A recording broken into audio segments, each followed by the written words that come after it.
Draft tube की बात करते हैं यहाँ पे। ड्राफ्ट ट्यूब की एफिशिएंसी कैलकुलेट किससे होती है? इसकी एफिशिएंसी कैलकुलेट होती है गेन इन प्रेशर हेड और velocity head at A inlet. किससे होती है efficiency? Gain in pressure head divide by velocity head at inlet. Inlet velocity about divide by outlet velocity नहीं होगा। Gain in pressure head divide by pressure head at inlet.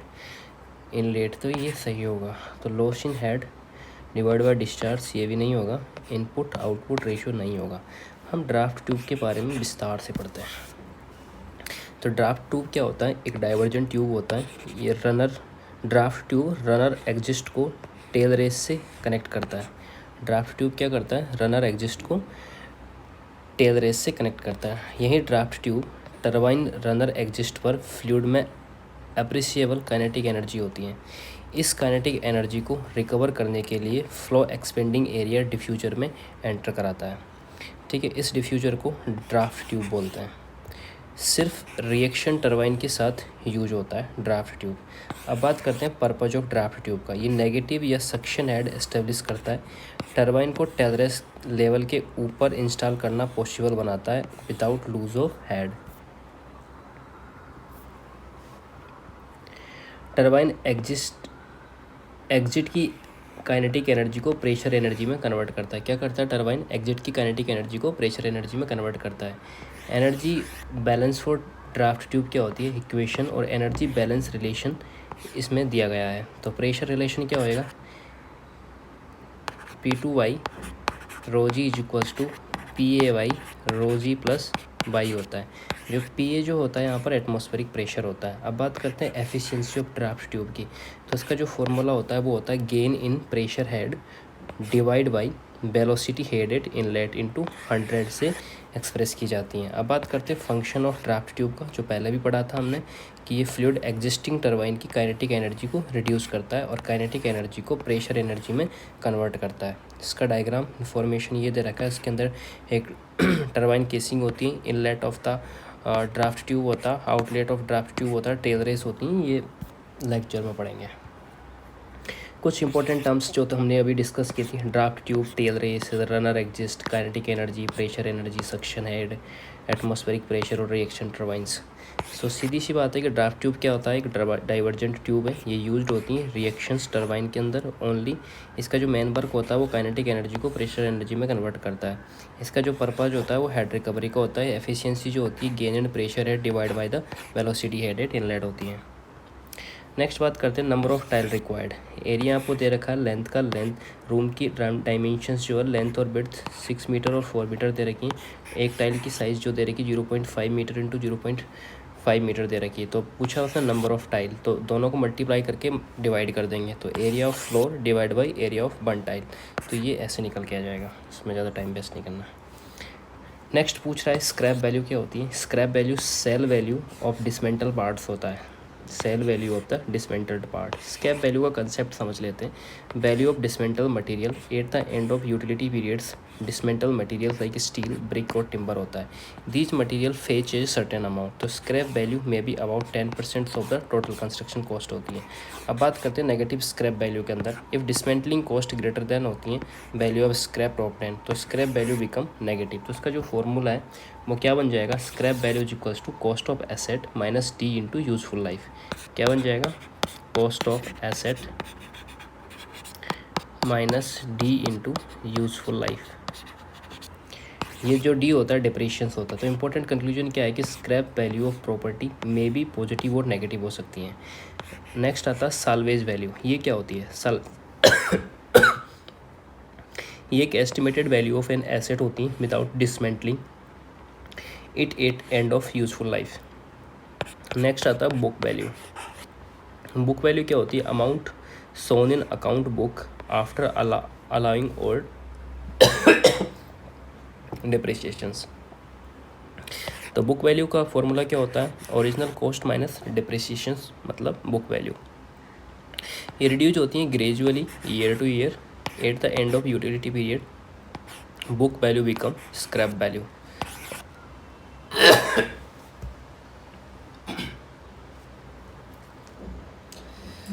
बिना AC के तुम नहीं रह सकते दोस्त। चालू करो। नेक्स्ट बात करते हैं amount obtained in A open market a property is sold. This is market value. Market value क्या होती है? Amount obtained change with the demand and the supply.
Book value के बारे में बात करते हैं। ये मार्केट वैल्यू है, amount obtained in open market if property is sold, change with the demand and supply.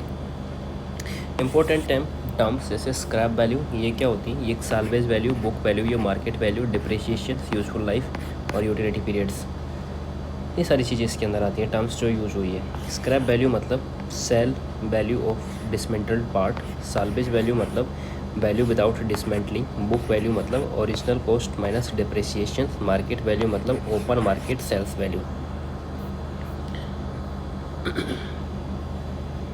Next बात करते हैं measurement of item of work के बारे में। Which of following is not measured in the square metre. तो bricks जो होती हैं वो ब्रिक स्क्वायर में नहीं, ये रनिंग मीटर में होती है। आइटम ऑफ वर्क और क्वांटिटी मेजर्ड इन बात कर लेते हैं। अर्थ वर्क क्यूबिक में होता है, कंक्रीट एंड फाउंडेशन जो होती है मीटर क्यूब में होती है, डीपीसी जो होती है स्क्वायर मीटर में होती है, मैसनरी जो होती है क्यूबिक मीटर में होती है, आरसीसी जो आरबी वर्क होता है वो क्यूबिक मीटर में होता है, प्लास्टरिंग एंड पॉइंटिंग जो होती है वो स्क्वायर मीटर में होती है, डोर एंड विंडो लीव्स और जो शटर्स होती है स्क्वायर मीटर्स में होती हैं। तो प्लास्टरिंग की बात करते हैं इंपॉर्टेंट, ये मेजर्ड इन स्क्वायर मीटर में, फ्लोरिंग की बात करें स्क्वायर मीटर में, वाटर वॉशिंग स्क्वायर मीटर में, ब्रिक जो होती है ब्रिक मैसनरी वो होती है मेजर्ड इन क्यूबिक मीटर में। हाँ तो ब्रिक मैसनरी है ना क्यूबिक मीटर में होती है, रनिंग में नहीं होती, ब्रिक लाइन होती है। स्क्वायर मीटर और क्यूबिक मीटर। नेक्स्ट बात करते हैं प्लिंथ एरिया मेथड एस्टिमेशन के लिए। प्लिंथ एरिया दे रखा है आपको, कॉस्ट रेट दे रखी है, कंटिजेंसी दे रखी है। तो क्या निकालना? Find estimated cost. तो कैसे निकालनी? कंसेप्ट देख लेते हैं इसका। In a plinth area methods of estimation the cost of building is calculated as, जो एस्टिमेट कॉस्ट बराबर क्या होता है? Plinth area into rate of per metre square. If contingency is included then total cost estimated cost plus contingency. तो purpose क्या होता है इसका? To calculate total estimate building cost. तो प्लिंथ एरिया आप लोगों को दे रखा है 180 दे रखा है, रेट दे रखी इतनी, दोनों को मल्टीप्लाई कर देंगे 180 इंटू रेट कितनी दे रखी 16,000, ये आ जाएगा 2880। अगर कंटिजेंसी दे रखी है तो कंटिजेंसी को भी इससे मल्टीप्लाई कर देंगे 2880 इंटू 0.05, ये आ जाएगा 144,000। इसको दोनों को ऐड कर देंगे तो ये इसको ऐड करने के बाद में कितनी वैल्यू हो जाएगी 30, 24 और 000। तो इम्पोर्टेंट फॉर्मूला देख लेते हैं। एस्टिमेशन कॉस्ट क्या होती है? Plinth area into rate of per metre square, total cost मतलब estimate cost plus contingency. Contingency अलग से निकालनी टोटल कॉस्ट से। नेक्स्ट बात करते हैं डिटेल एस्टिमेट में यूनिट कॉस्ट स्कोप क्या होता है। Which source is most appropriate for determining unit cost in a detailed estimate for a specialized construction project in a remote locations? तो current market rate from the local suppliers ये सही answer होगा. Current market rate from the local suppliers. Past project rate from the urban नहीं होगा. Standard schedule of rate from government agency नहीं होगा. Average rate from the national construction database ये भी नहीं होगा. तो कंसेप्ट समझ लेते हैं. Current market rate from the local supplier are the most appropriate for the determining the unit cost in specialised constructions project located in the remote area. Next कह रहा local suppliers provided the most accurate and up to date price for the material and service specified to the region. This approach ensure that the estimate reflect the real conditions of the project site. The real condition include transportation ability of material. Using local market rate के बारे में बात करें तो ये reduce करती है risk of cost overrun and improve करती है reliability and practicality of the cost estimate. So why local suppliers are preferred? Because accurate pricing, up to date rate, region specific material cost, reflect remote location conditions, include transportation considerations और better estimate reliability. इसका final conclusion क्या हो जाएगा कि current market rate from the local suppliers are the best source for the unit cost estimation in specialised remote project. Next बात करते हैं एक सीमेंट मिक्स 1:4 रेशियो का. सीमेंट की क्वांटिटी निकालनी. In detailed estimate the approximate quantity of cement required 1 metre cubes of 1:4. तो उसका correct answer निकालना है. कॉन्क्रीट मिक्स आपको दे रखा है सीमेंट, सैंड और एग्रीगेट का. टोटल प्रोपोर्शनल मटेरियल ये हो जाएगा. For preparing 1 metre cube of the concrete dry volume material required generally taken as 1.54 times the bed volume for account. तो वॉइड और वेस्टेज इसके अंदर आ जाएंगे. तो ड्राई वॉल्यूम के लिए 1.4 से मल्टीप्लाई कर देंगे 154 आ जाएगा. आप कैलकुलेशन कर लेते हैं किसके लिए, सीमेंट के लिए. 17 इंटू 1.54 आ जाएगा. ये आ जाएगा 0.22. अब बात करते हैं डेंसिटी ऑफ सीमेंट कितनी होती है 1440 किलोग्राम पर मीटर क्यूब. तो अब वेट ऑफ सीमेंट निकालना है तो उसको मल्टीप्लाई कर देंगे इससे 0.22 को 1440 से तो 317 किलोग्राम निकल के आ जाएगा. ड्राई वॉल्यूम फैक्टर यूज़ किया, डेंसिटी यूज़ की. ड्राई वॉल्यूम फैक्टर को हमने मल्टीप्लाई किससे किया, पार्ट ऑफ द रेशो से. Then we will get this value. Next बात करते हैं फ्लोर स्पेस इंडेक्स के बारे में. FSI residential plot area 500 metre square का. परमिसिबल जो फ्लोर स्पेस इंडेक्स है वो 1.8 है. क्या निकालना है, maximum built up area. So correct answer 900 आया. देख लेते हैं कैसे आते हैं. सबसे पहले समझते हैं फ्लोर इंडेक्स को. FSI का ये ratio of total built up area of all floor to the area of the plot. ठीक है, तो फ्लोर PSI बराबर total built up area divide by plot area. Therefore the built up area कितना हो जाएगा, FSI इंटू प्लॉट एरिया. तो plot area इतना, FSI इतना है. दोनों को मल्टीप्लाई करने के बाद में आपके पास ये निकल के आ जाएगा. ठीक है, तो FSI कैसे निकालना, total built up area into plot area से.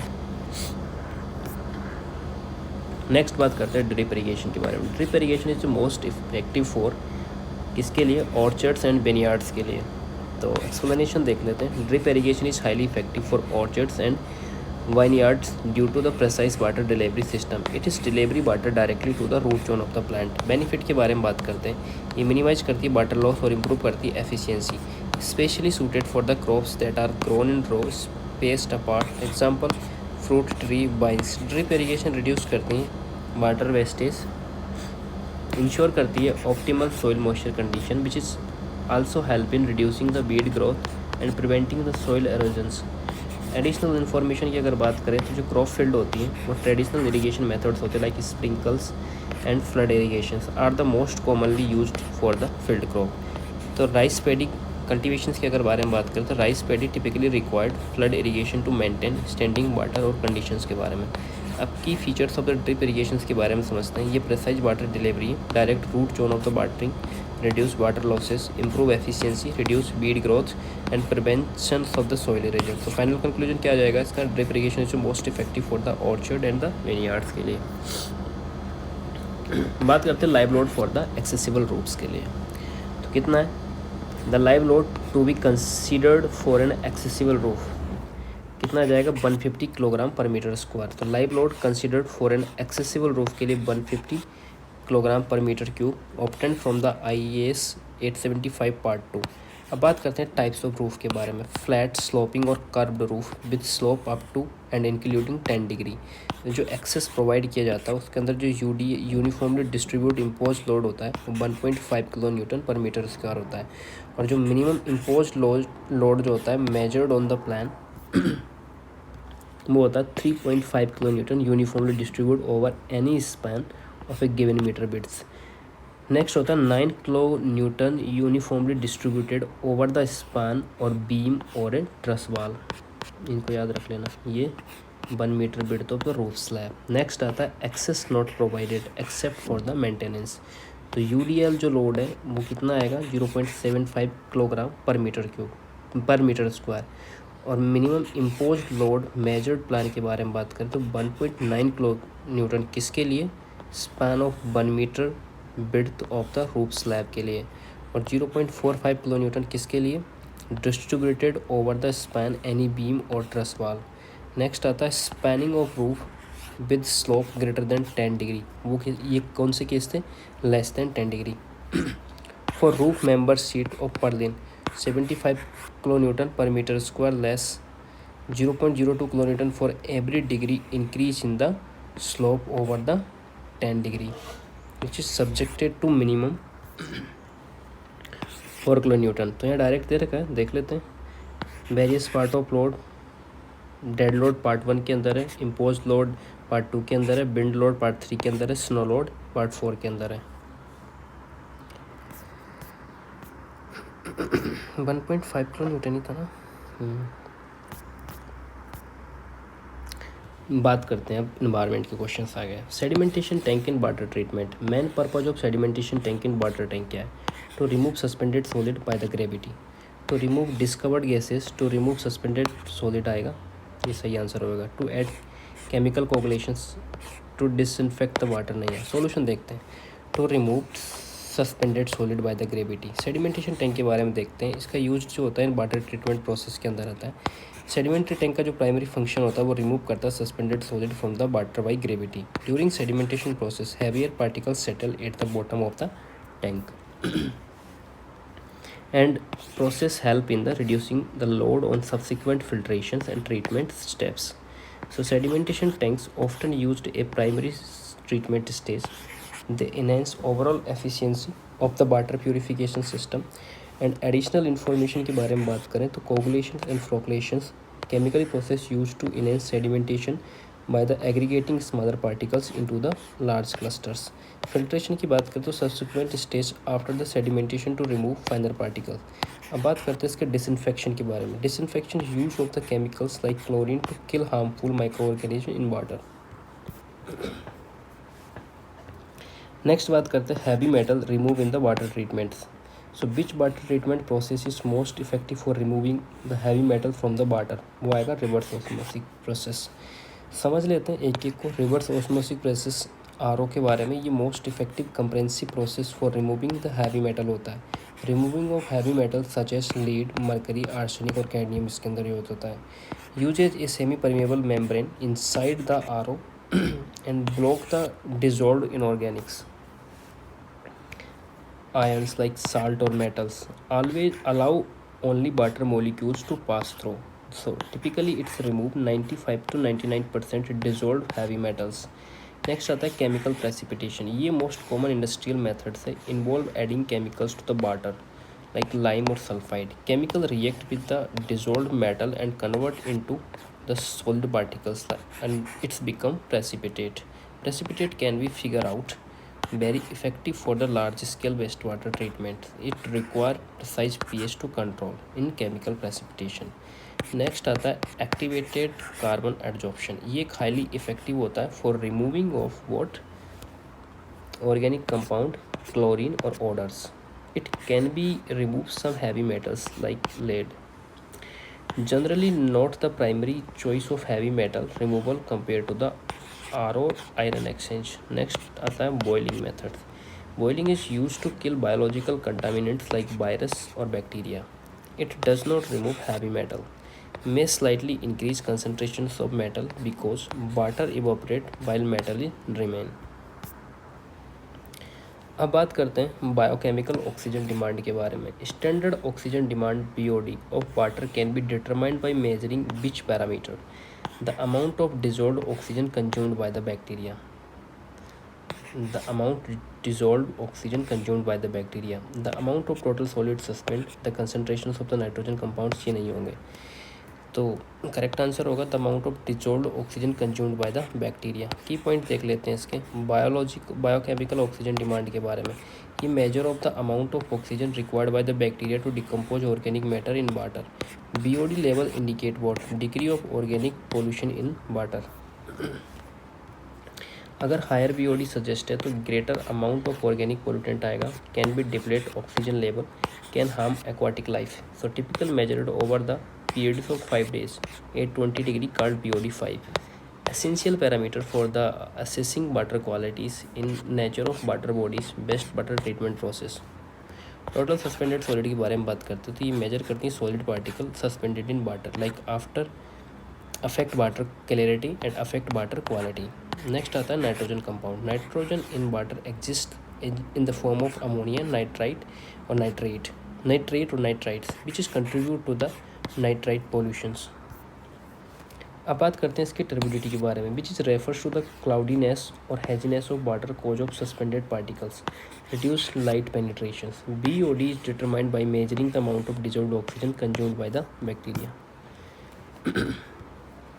अब बात करते हैं बैकवास वाटर वॉल्यूम इन फिल्टर बैकवास की बात करते हैं तो कितना दे रखा है 700 litre metre square per minute, floor area 20 metre, time दे रखा है 10 मिनट का। तो क्या कैलकुलेट करना volume which is used.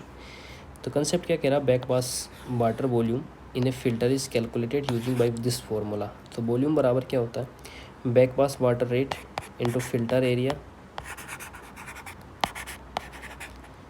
Into time. Backwash दे रखा है litre metre square per minute में, फिल्टर एरिया मीटर स्क्वायर में दे रखा है और टाइम मिनट्स में दे रखा है। तो सबको मल्टीप्लाई कर देंगे 720 10 714 10 14, ये हो जाएगा आपका 1,40,000।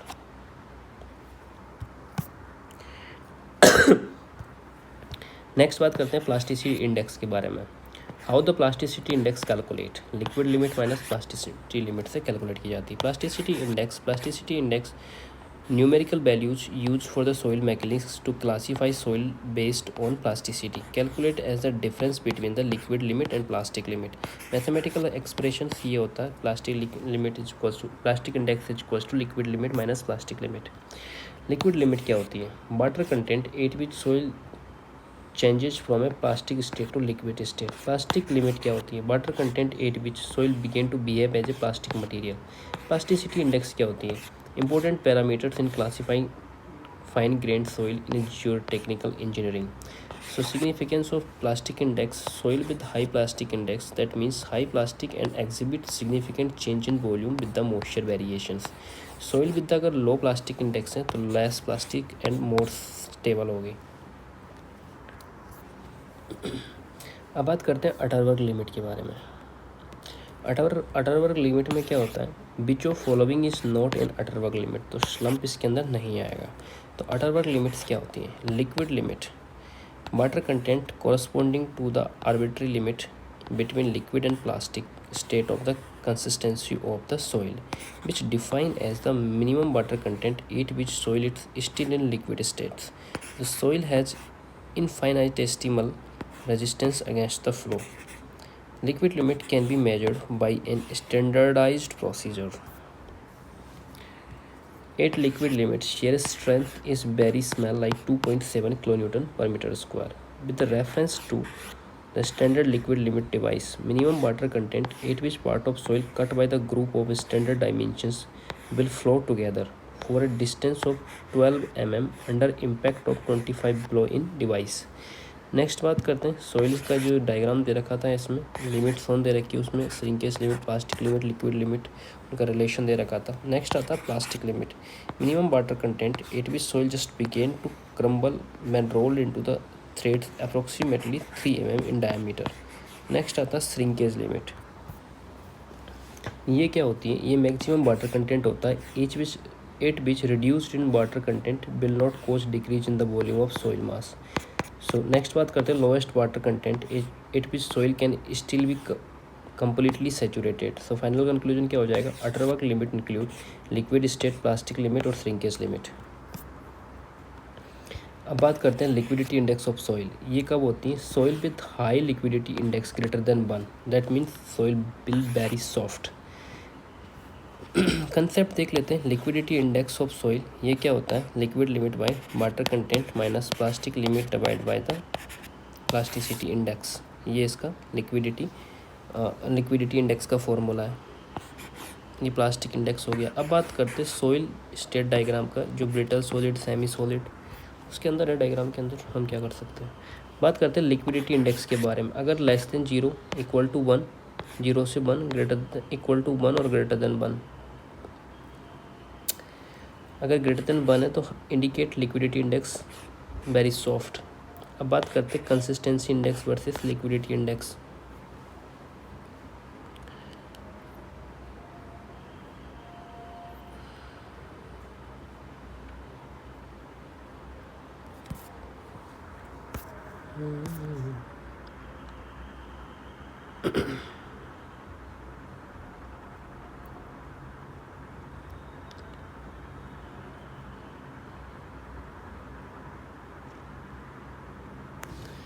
यहाँ पे ये टेबल होती हैं, थोड़ा सा मिस 0.75 से लेके 0.50, 0.50 से लेके 0.25, 0.25 से लेकर 1.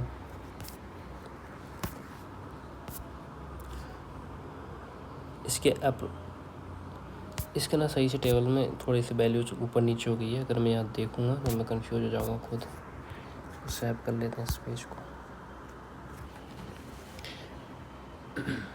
नेक्स्ट क्वेश्चन है pore pressure built in a soil. In soil subjected to cyclic loading, pore pressure built up is greater than greatest in loosest saturated sand. Loosest saturated sand की बात करते हैं.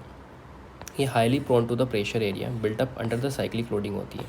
Cyclic loading can causes liquefactions, soil temporary loose strength and behaves like a fluid. And loose saturated soil, loose sand have high void ratio. High void ratio makes soil more susceptible to the rapid pore pressure increases. Proper soil investigation and testings are essential to predict and control the probable related to the pore pressure built up. अब बात करते हैं additional information के बारे में. तो dense sand क्या बोलती है? Dense sand have lower void ratio. Dense sand have the higher strength, more resistant to the pore pressure built up and liquefaction. Clay की बात करते हैं. Clay have low permeability.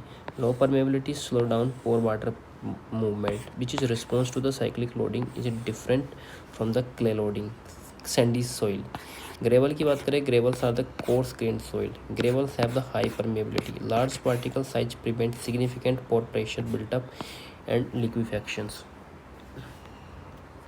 So final conclusion क्या हो जाएगा कि loose saturated and sand so maximum pore pressure build-up during cyclic loading become of high void ratio and liquefaction tendency. यहाँ दे रखा है NF/ND/H दे रखा है, ये दे रखा है. सीपेज पूछा तो डायरेक्ट फॉर्मूला लगा देंगे. Q बराबर KH इंटू NFI/ND और इससे ये वैल्यू निकल के आ जाएगी. नेक्स्ट बात करते हैं परमेबिलिटी इन एनिसोट्रॉपिक सॉइल के बारे में. Coefficients of permeability in anisotropic soil depends on the direction of flow. कैसे बात कर लेते हैं. Anisotropic soil, types of soil in which permeability varies with the direction.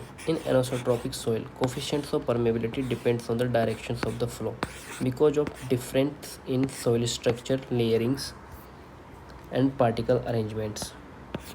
बात करते हैं परमेबिलिटी इन स्ट्रेटिफाइड सॉइल के लिए. ये हॉरिजॉन्टल डायरेक्शन होती है, ग्रेटर परमेबिलिटी होती है. वर्टिकल डायरेक्शन के अंदर लो परमेबिलिटी होती है.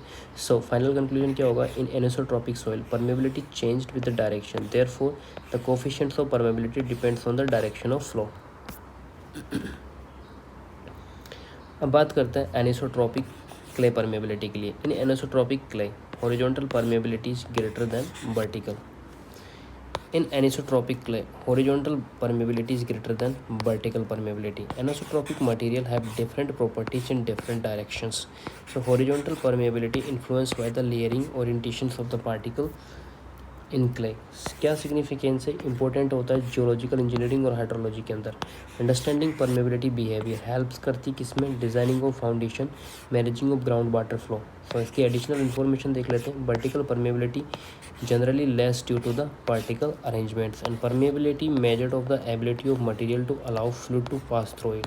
एनिसोट्रॉपिक मटेरियल के बारे में बात करते हैं तो रिक्वायर्ड होता है specialise analysis to protect fluids movement accurately.